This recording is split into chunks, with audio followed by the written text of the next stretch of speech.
5 fruits du démon spéciaux dans One Piece. Fudenomi, let's go! Cette vidéo. Possédé par Kurozumi Kanjuro, ce paramécia est très clairement et sans aucune hésitation l'un des plus incroyables de One Piece. Goji! Capable de donner vie à tout ce que son utilisateur dessine, son pouvoir ne se limite alors qu'à l'imagination et aux qualités artistiques de celui qu'il possède. Kanjuro, introduit comme un très mauvais dessinateur, cachait en réalité un talent absolument incroyable qui, combiné à son fruit du démon, lui permet d'exploiter l'intégralité de son potentiel. Forcément, Goji! si c'était Luffy qui l'avait eu, ça aurait été un petit peu moins impactant. Mais finalement, qu'est-ce qui rend ce fruit du démon si puissant et particulier? Tout d'abord, et comme Le fruit de Kanjuro. je disais à l'instant, Kanjuro, n'empêche, il nous aura fait chier jusqu'à la fin. Le mec voulait pas clamser.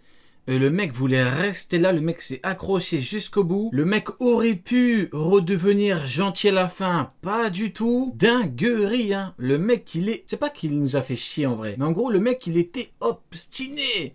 Mec voulait pas lâcher. Lâche ça. Comme le même là. Je sais plus quel joueur qui tient une fausse Ligue des Champions. Lâche ça. Tu l'auras jamais. Lâche ça. C'est une dinguerie. c'est sa technique principale. Comme les pro amiraux là, ils veulent que leur amiraux aient le niveau Yonko. Lâche ça. Ils auront pas le niveau Yonko. Lâche ça. Lâchez ça au bout d'un moment. C'est une dinguerie. Faut savoir lâcher. Hideyo. Elle permet de donner vie à un dessin, tout simplement. Que ce soit un misérable dragon incapable de voler, on t'oubliera jamais Ryonosuke, ou une magnifique grue capable de résister aux intempéries en passant par des objets tels que des échelles ou même de la nourriture au goût infect, absolument tous ces dessins peuvent s'animer et avoir une utilité. Ce qui fait de Kanjuro et de son fruit du démon le seul à pouvoir donner une vie, une conscience et un esprit à quelque chose n'existant même pas à l'origine, contrairement à Big Mom qui a besoin d'une âme pour arriver à ce résultat. Déjà, c'est assez impressionnant, mais ce n'est que le début car avec ce même pouvoir, il peut évidemment faire tout un tas de choses. N'empêche, quelle merde, Kanjuro. Le mec pouvait dessiner des trucs de fou. Le mec, il t'a fait un vieux dragon tout pourri. Tu pouvais tomber et tout. Incroyable. Quelle merde. C'est très paradoxal. Ce mec est une merde, mais c'est incroyable. C'est incroyable. C'est une dinguerie. Le mec, il t'a fait un vieux truc tout pourri. Donc, Kanjuro est une merde. Mais c'est incroyable. C'est fait exprès. Ouais. Dont usurper des Tout à fait. identités. Il a recréé un modèle de Kozuki Oden d'un tel réalisme que les fourreaux eux-mêmes n'ont vu aucune différence du vrai et du faux. Pour cause, Ah ouais, t'as fait carrément un faux Oden.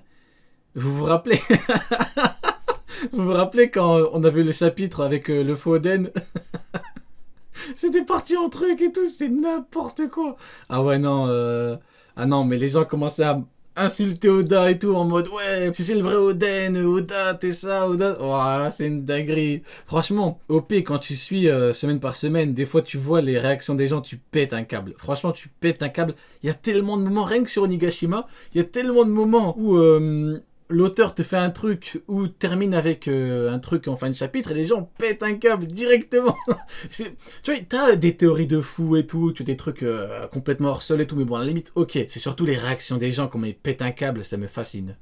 la copie ne s'arrête pas qu'au physique et touche même la voix et les mimiques du modèle, faisant ainsi de la peinture un véritable clone.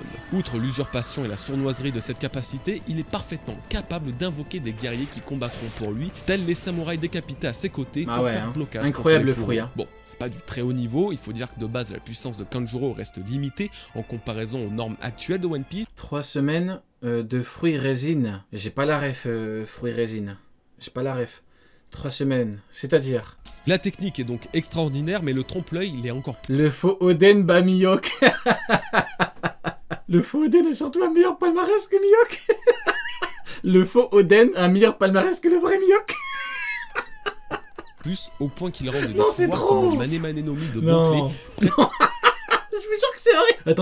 Attendez. Je me concentre 2 secondes. Est-ce que le faux Oden... Wouah, dinguerie. Inutile, puisqu'il peut faire la même, mais ça sans se mettre en danger. C'est ce que... Quand on avait eu Luffy qui se change en Gear 5, le cliffhanger, les gens disaient que c'était le fruit de la résine. D'accord. Ok. Pourquoi fruit de la résine? J'adore. Mais quel aurait été l'intérêt d'avoir le fruit de la résine plutôt que le fruit du caoutchouc? Genre, il y avait un intérêt particulier entre le fruit de la résine et... Il y avait une vraie différence entre... Ah, mais oui, si, c'est bon, je me rappelle. Je me rappelle. Ça me... D'accord. Chez ce Oui, je me rappelle.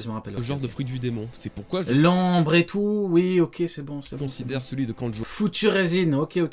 aussi spécial. Il peut faire ce que d'autres fruits du démon font déjà, mais en mieux, ou du moins en supplément de ses autres pouvoirs absolument uniques. Oda n'a malheureusement pas eu le temps de nous dévoiler l'éveil du Fude no Mi suite à la mort prématurée de Kanjuro. Cependant, dans son dernier souffle, il semble avoir révélé cette technique ultime, Kazenbo. Si ce fruit du démon n'a pas énormément Il a juste blessé un faureau rouge, le faux Oden. Est-ce que c'est un meilleur... Non, là, j'arrête.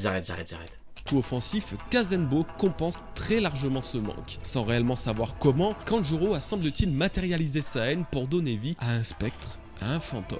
Une création dotée d'une pleine conscience implacable et errante. Me relancez pas avec le faux Oden, avec Mihawk, avec le mini Mihawk, s'il vous plaît. S'il vous plaît, ne me relancez pas. Avec comme seul but d'accomplir la vengeance du clan Kurozomi. Et ce pouvoir, il était loin d'être anodin. Consumé par un feu semblant ne jamais pouvoir s'éteindre, ce n'était pas une blague quand je disais qu'il s'agissait d'un fantôme. Pour cause, il peut traverser toutes les surfaces en continuant à ravager l'environnement. Il a pas tort, Godji, un fruit de fou, fruit complètement abusé de par plusieurs facultés qu'il octroie à son utilisateur. Hein. Tout à fait, il a totalement raison. Tout autour de lui. Les dégâts causés sont Respecte Mihawk. Respecte Mihawk. évidents. Respecte Mihawk. Ah là, mon ami. Regarde. C'est mes chaussures. Regarde. Tu crois que je suis anti-Mihawk, moi? Moi, je suis anti-Mihawk, moi? Peu de sérieux, mon ami. Peu de sérieux. Évidemment immense, mais le plus redoutable est sans doute cette volonté qui l'anime, une volonté si forte que même après la mort de Kanjuro, sa Moi, c'est mon ex-Zodial maudit, hein. Ouais, Ryo, t'aimes pas Mihawk, Ryo, arrête et tout. Regarde. création continue de vivre avec une partie de son esprit qui a par ailleurs communiqué avec Orochi. Cette technique avait donc vraiment Taille 48. une part mystique, comme si Kanjuro avait donné vie à son Foutu taille 48, hein. dessin avec sa propre âme, ce qui expliquerait pourquoi il a attaqué Orochi avec sa dernière étincelle. Car malgré la haine qu'il vouait au Kozuki, une partie de son esprit... Des chaussures d'empereur. Tout à fait. Quel paradoxe. J'ai des chaussures d'empereur, mais le personnage qu'il y a sur mes chaussures n'a pas le niveau d'empereur. Croyable, hein. Et sa raison ne pouvait s'empêcher d'aimer ses frères avec lesquels il a vécu durant plusieurs dizaines d'années, condamnant ainsi Orochi au supplice du feu. Comment? Ah, les gamins, il a dit anomalie taille 48. Moi juste, comment ai-je pu passer autant de temps à réaliser cette série de vidéos sans jamais mentionner Brook et son Yomi? Oui. Dans la catégorie des fruits du démon spéciaux, je pense qu'il y règne très Il a certainement pas un maître. tort, oui, Et pour oui. cause, parmi tous les pouvoirs de One Piece, il est le seul capable de ramener une personne à la vie. Alors oui, il est à usage unique, toujours est-il qu'il est exceptionnel en tout point et ne trouve aucun équivalent de près ou de loin dans l'histoire des fruits du démon. Les chaussures peuvent tout trancher. Si c'est le cas, c'est un meilleur palmarès que Mihawk qui n'a pas réussi à trancher.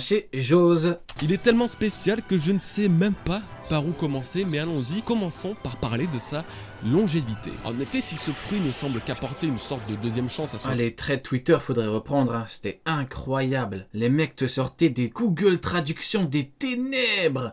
Ils te faisaient une traduction du japonais, en espagnol, en portugais, en mandarin, en chinois, en plein de langues pour te dire que 3 faucons combattent poil roux et qu'il peut tout trancher. Incroyable. Son utilisateur, c'est en réalité encore bien plus intéressant puisqu'il permet à Brook de vivre uniquement à travers son âme. C'est-à-dire qu'il n'a aucune véritable faiblesse, insensible à la douleur puisqu'il n'a plus aucun nerf ou terminaison nerveuse, ni aucune forme d'épuisement puisqu'il n'a pas de muscles, ni de cœur, ni de poumons. Et en plus d'être inépuisable, il est increvable car il pourrait simplement ne jamais mourir. Pas de maladie, pas de blessure mortelle au combat, c'est sûrement le fruit du démon de l'invincibilité par excellence. Bon, il doit sûrement avoir un point faible, mais là, factuellement, il est absolument top tier de ce côté-là. Plus encore, les 2 années d'ellipse lui auront permis de comprendre les véritables pouvoirs du Yomi Yomi no Mi. D'après ses dires, c'est une... En vrai de vrai, Brook, je suis désolé, mais tu lui broies les os, c'est terminé, hein. C'est terminé. Le mec, son âme va errer, tu fais en sorte que t'as pas de... Attends, mais son fruit, faudrait voir comment il fonctionne avec les autres corps et tout. Attendez. Imaginons que tu lui broies ses os. Ok? Imaginons que Xebec perde la vie. Pas Xebec, que Kaido, du coup, il perd la vie et tout. Ah, il est dans de la lave, lui aussi. Barbe Blanche. S'il met son âme dans Barbe Blanche, il peut se balader avec Barbe Blanche ou pas? Parce que son âme peut rentrer dans le corps inanimé des gens, en mode, je sais pas moi, s'il éveille son fruit, par exemple. Imaginons qu'il éveille son fruit, et que le mec, ce serait... Non, c'est un truc de fou. Non, ce serait une dinguerie. T'imagines, Non. Type de son éveil ou non, ça c'est un autre débat, mais il explique pouvoir ressentir et interagir avec toutes les autres âmes grâce Non mais n'importe quoi. Avec tes chaussures, quand tu marches sur du caca de pigeon, tu marches avec des chaussures de pigeon sur du caca de pigeon. Je suis censé répondre à quoi? à sa musique. Son pouvoir est si puissant que celui de l'empereur, Big Mom en l'occurrence, n'avait strictement aucun effet sur lui. Ah là là, on se rappelle de la masterclass de Brook sur Whole Cake Island, à jamais dans nos cœurs. En plus d'offrir une certaine résistance et endurance ainsi qu'une mystérieuse capacité à contrôler les âmes, Brook se sert du pouvoir surnaturel du royaume des morts pour invoquer un élément, la glace. Oui, ça ne s'arrête jamais, ce fruit du démon semble cocher absolument toutes les cases parce qu'en plus de tout, il est particulièrement puissant au combat. Mais il reste plein de mystères à son sujet. Peut-il prendre le contrôle d'un autre corps décédé que le sien? A-t-il une limite du coup il en parle. de longévité comme on en parlait plus tôt? Et surtout, peut-il rentrer en contact avec d'autres âmes de l'au-delà? Ouais, mais t'imagines le mec il prend le corps de Barbe Blanche. Après tout, n'oublions pas que Brook, ça reste... Enfin il lit, ça fait 4 heures que j'ai spam. Ah ok, oui mais c'est toi aussi tu me spoil la vidéo. Pas spoiler la vidéo aussi. Bah ouais c'est toi. Qui peut vagabonder là où il veut. Ah ouais, c'est comme si tu regardes un Marvel, tu vois, faut pas... Tout moment, il retourne dans le royaume des morts dont il est revenu et pourrait Barbe Brook communiquer avec d'autres amérantes. Non, je vous vois dans les commentaires, là, vous commencez à parler de Chebek ou de Roger, là, non, Chebek arrêtez. Le Oru Orunomi, le fruit du démon des hormones, détenu par Ivankov. Si vous êtes comme moi, pas forcément expert en biologie et que la science du corps humain s'apparente à 40 pages de poneglyphes à décrypter, vous avez dû souffler en voyant Ivankov apparaître avec son... Moi, le fruit que je trouve cheaté, c'est le fruit de Perona. Perona, mais elle se cache, elle a un fantôme, le fantôme te touche, t'es fini, tu es finito. Foutu. Elle peut faire ça n'importe qui. C'est n'importe quoi. C'est complètement fou. C'est un fantôme, le fantôme il traverse n'importe quoi. Genre même la barrière de l'autre, la barrière de Bartholoméo, en principe... Hop, traverse normal, il touche... Le fruit est trop cheaté, hein. Exceptionnel dévoilé à ce jour dans l'œuvre. Alors on commence par quoi? La puissance qu'il accorde, les soins, les changements physiques? Ouais, ok, commençons par ça. Ivankov est surnommé le faiseur de miracles, et pour cause, il est un véritable ingénieur du corps humain capable de modeler et remodeler le physique de n'importe qui. Grâce à ses ongles faisant office de seringue, il injecte des hormones, oui, tout naturellement, vu que c'est le but de son fruit, pour faire d'une femme un homme ou d'un homme une femme. Si à première vue ce n'est pas d'une grande utilité dans le monde de One Piece avec les combats etc, ça l'est tout de suite beaucoup plus quand Ivankov l'utilise sur lui-même, lui permettant ainsi de se changer en femme pour gagner en vitesse et en agilité, ou en grossissant son gigafront et augmenter la puissance de son Deathwing. Ça, c'est donc le premier truc sympa de son fruit. Enfin, surtout... N'empêche, ce qui me termine, c'est que Ivankov, à un moment dans Marineford, j'en ai déjà parlé, mais il y a Mihawk qui veut attaquer Luffy, et Ivankov qui en a rien à foutre de Mihawk, et qui est là en mode je vais l'attaquer avant que Crocodile n'intervienne. Quelle dinguerie, hein. Sugar Hall. Bah en fait, Sugar, faut qu'elle te touche.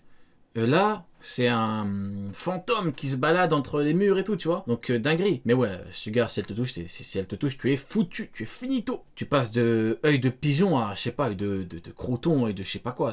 En dessous d'œil de pigeon, je sais pas ce qu'on peut avoir, mais tu m'as compris. Mais je parlais de quoi?